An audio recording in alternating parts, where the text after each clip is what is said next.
Hey everybody, I am happy to be here this morning bringing you a devotional thought for all of you.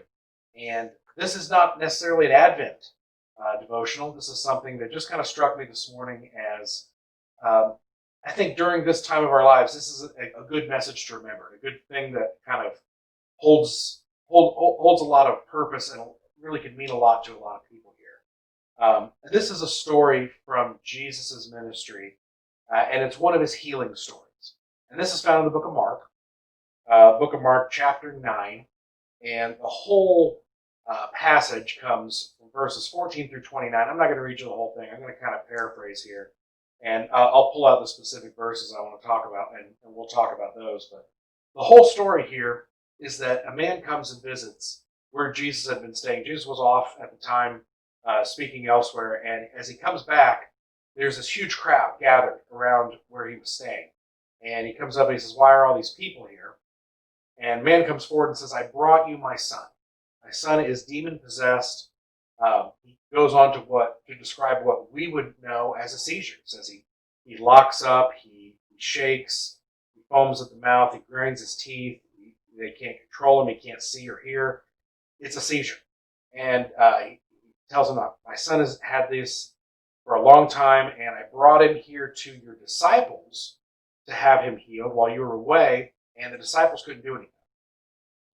So Jesus asked him some questions. How long has this been? What's it like? Trying to find out about both the man and the child.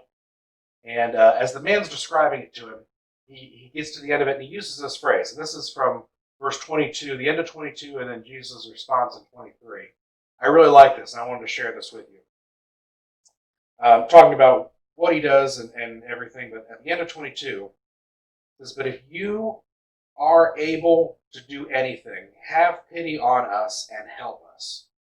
Jesus says to him, "If you are able, all things can be done for the one who believes." And I like this. Mark is the oldest gospel that we have in terms of when it was written. And I think a lot of times Mark does a great job of really painting the picture of Jesus as to who he really was.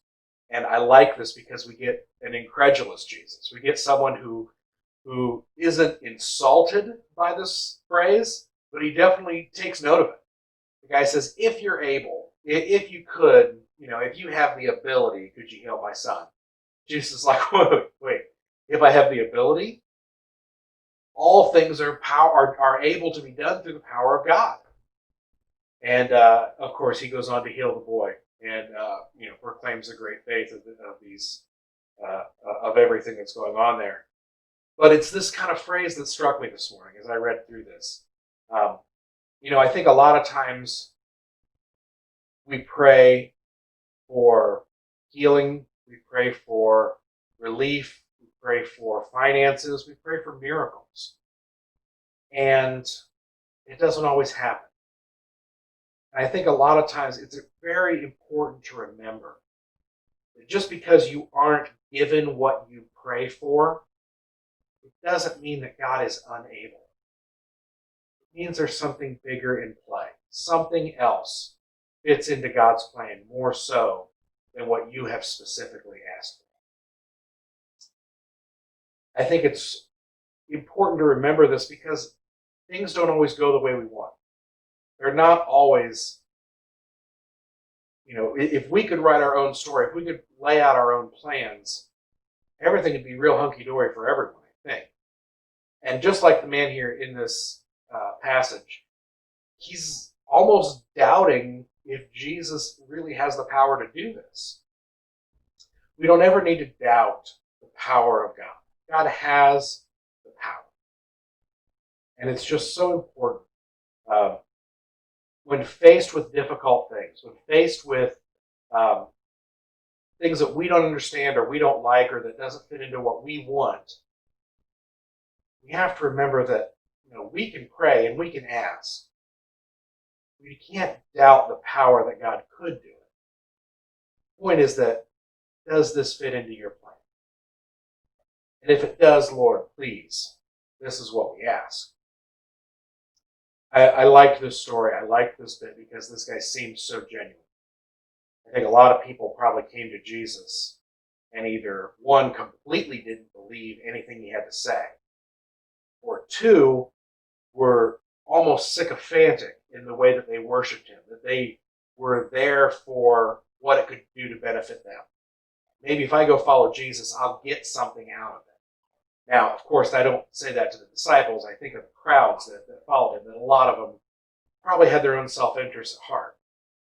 This man came for the good of his son, and even for the good of his son, he wasn't really sure. How many times do we come to God and we're not really sure? How many people have come to God in a state where they're not even really sure who they're praying to or why? This is an everyman. This is a guy that we should all be able to identify. And we can do that by remembering God has the power. God has the power to do all things. But what's more important than God's power is God's plan. Thank you guys for watching. We will, next week, being the holidays, there will not be a midweek devotional. I'm going to put something out on Christmas Eve that's going to be mostly musical. Probably will have the Christmas story in there in some way or another, but it'll be kind of a mini sermon-ish thing. I haven't started on it yet, so I don't know exactly what it's going to look like, but it'll come out on Christmas Eve, and then we'll have our regular sermon Christmas service there on the 27th, the Sunday after Christmas. So no midweek devotional, something special for the holidays for you on Christmas Eve. I hope you guys get to enjoy it. Until then, we will see you on Sunday for a regular service, and I do hope you all are having a good Advent. Your hearts are prepared, and wherever you may be, continue to pray for one another, think about it one another. Thank you all for watching. God bless.